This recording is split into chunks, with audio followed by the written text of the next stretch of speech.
প্রার্থী দাঁড় করিয়েছিলেন কারণটা কি ছিল? কংগ্রেসকে হারাতে হবে, বিজেপিকে জিতাতে হবে।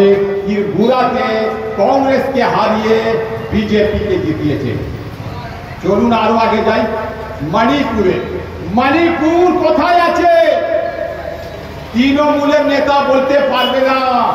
এ আবার তৃণমূল ভাই, কান ছুঁড়ে শুনুন। মণিপুরে তৃণমূল প্রার্থী দিয়েছিল, একটা জিতেছিল। আর ওই মণিপুরে বিজেপিকে তৃণমূল সমর্থন করেছে। ওই মণিপুরে বিজেপিকে একটা বিধায়ক সমর্থন করেছে। 2 বছর থেকে মণিপুর জ্বলছে।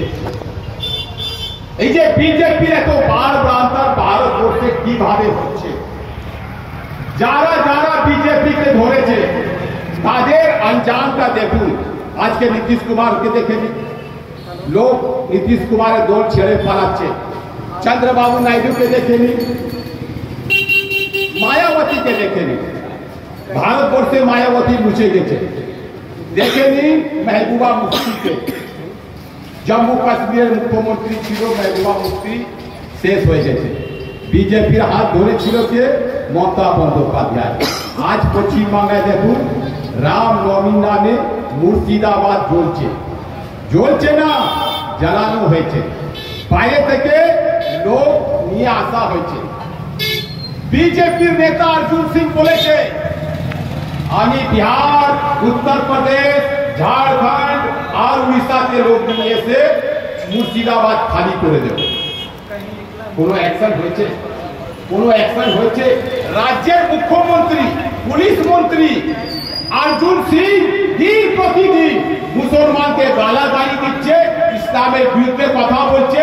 মমতা ব্যানার্জি একজন পুলিশ মন্ত্রী আছে, পুলিশকে অর্ডার করবে, arrest and give in jail.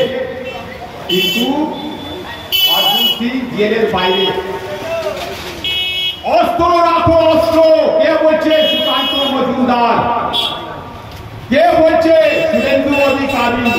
যে শুভেন্দু অধিকারী পীর সাহেবের দোয়া নিত, যে শুভেন্দু অধিকারী পীর সাহেবের দোয়া নিত, ওই শুভেন্দু অধিকারী বলছে অস্ত্র রাখো।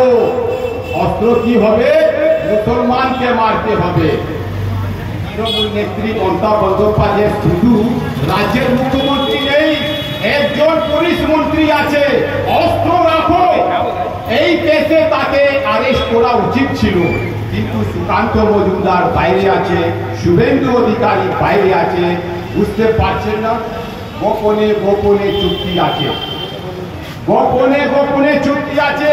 কংগ্রেস থাকবে না, সিপিএম থাকবে না, ফরওয়ার্ড ব্লক থাকবে না, থাকবে এ টিম আর থাকবে বি টিম।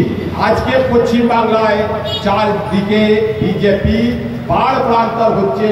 তার কারণ হচ্ছে তৃণমূল নেত্রী মমতা বন্দ্যোপাধ্যায়। আইদার তৃণমূল আর বিজেপি, নাইদার কংগ্রেস নর লেফট। বাংলায় এমন পরিবেশ তৈরি হয়ে গেছে। আর আপনারাও কিছু করার নেই, কংগ্রেসকে ভোট দেবেন না। আমি যত বলি, আমরা আইআইটি করেছি, আইআইএম করেছি, এইমস করেছি, ডিআরডিও করেছি, ইসরো করেছি, সব ফালতু, কোনো লাভ হবে না।